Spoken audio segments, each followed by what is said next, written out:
Ayan guys, dito tayo. Yan yung feel dito yung bus namin. Let's go. Dito kami sa taas, second floor.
Guys, welcome back to my channel.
extension na naman to.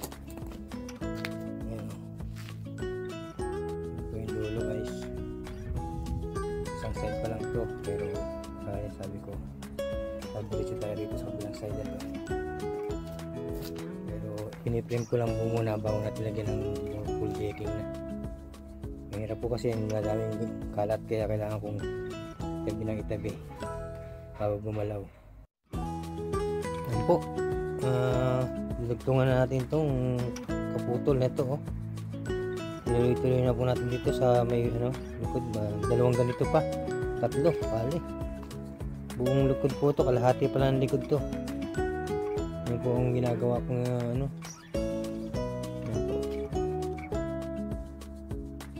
Frame muna. Yan na po, madali na po yan. Kakabit na lang po yung mga na yan, mga flooring na yan. Ang mahalaga, mai-level mo. Bakit po may mga ganito? Ayan, may mga ganyan-ganyan. Kaya po may mga ganyan yan. Yan po ay dahil nakakawang yan po. Ayan, nakakawang yan. Ibig sabihin, hindi siya level. Yan ang magli-level po dyan para hindi siya bumagsak. Yan. Yan. Hindi siya para yan ang pinakang paa. Ito po magiging paa niya. Yan. Yan. Kaya nilalagyan natin ng mga ganyan. Kasi nakakawang po yan. Kaya kahit hindi siya lulundo. Hindi po siya lulundo guys. Kaya nagagawa natin ng paraan na maging yan po siya. Makalat po, makalat pa. Pero yan. Nagagawin natin mo ng mga frame. Ang ganda yan, frame na yan. Haba.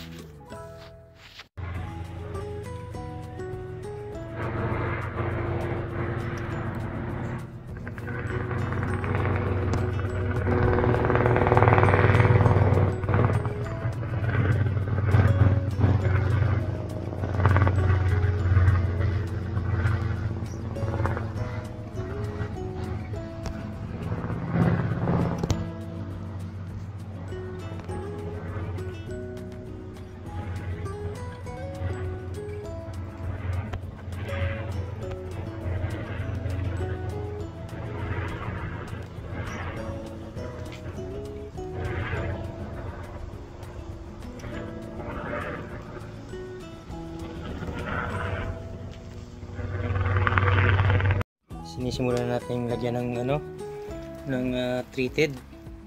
Ayan po, pinipintura natin yung lagyan natin ng protection sa for long last yung tubig. Magiging waterproof siya. Although na treated na yan, i-double treated natin ulit para maano po yung kahoy, mas matibay po sa mga ulan. Yan po siya guys. Ito po natin nilalagay.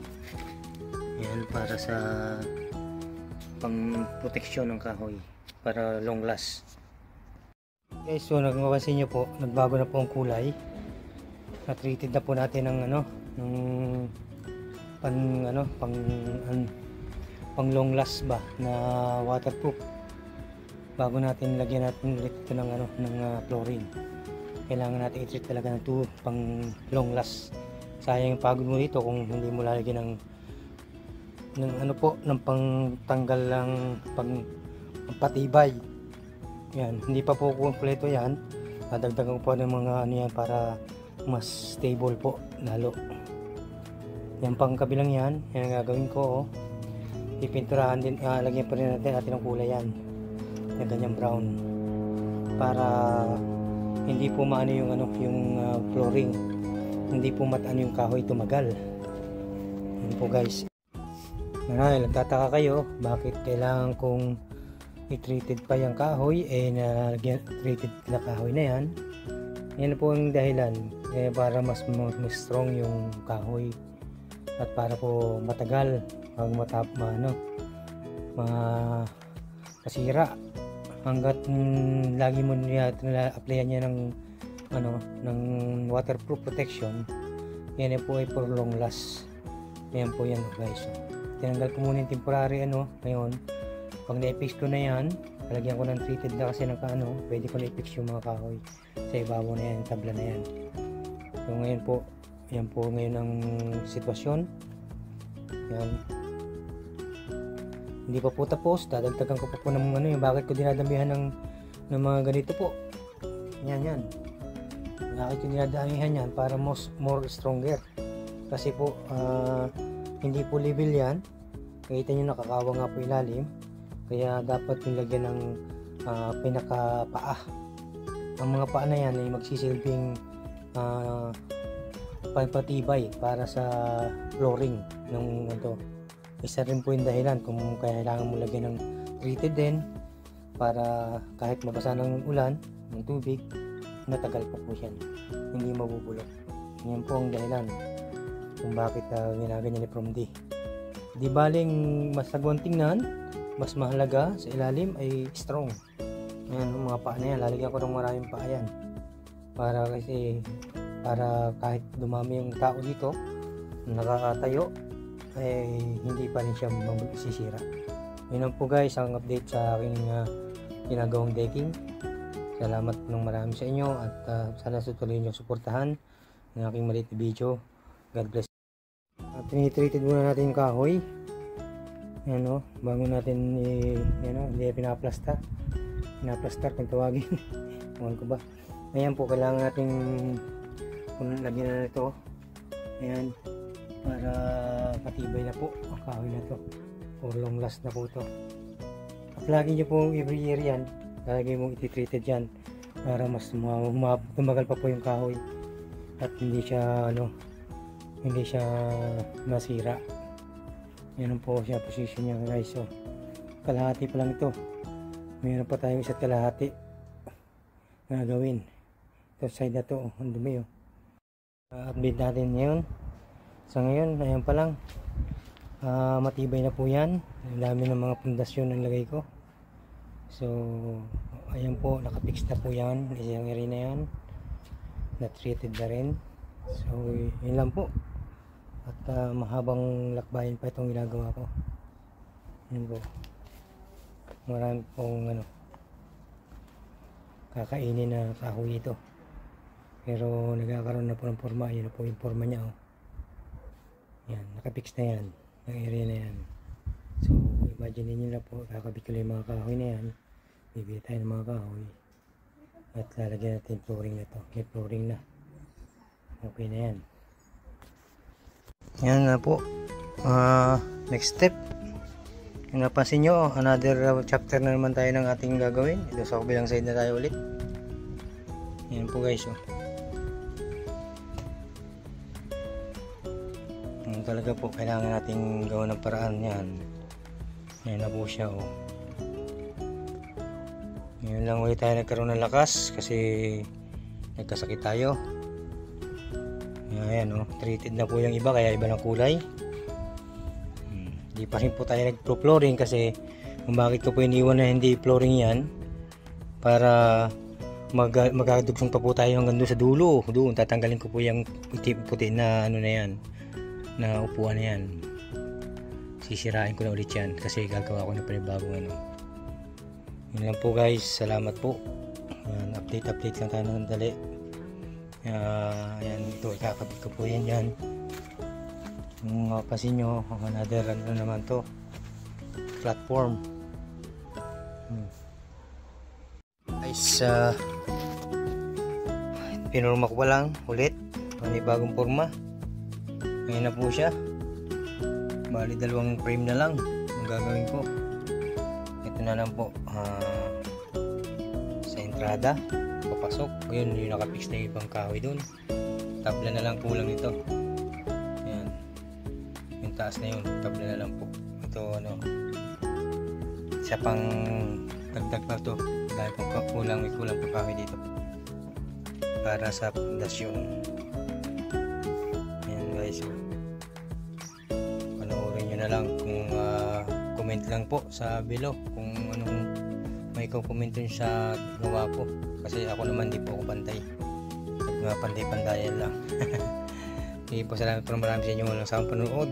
God bless everyone at updated lang po tayo dito sa ating ginagawang project. Thank you po.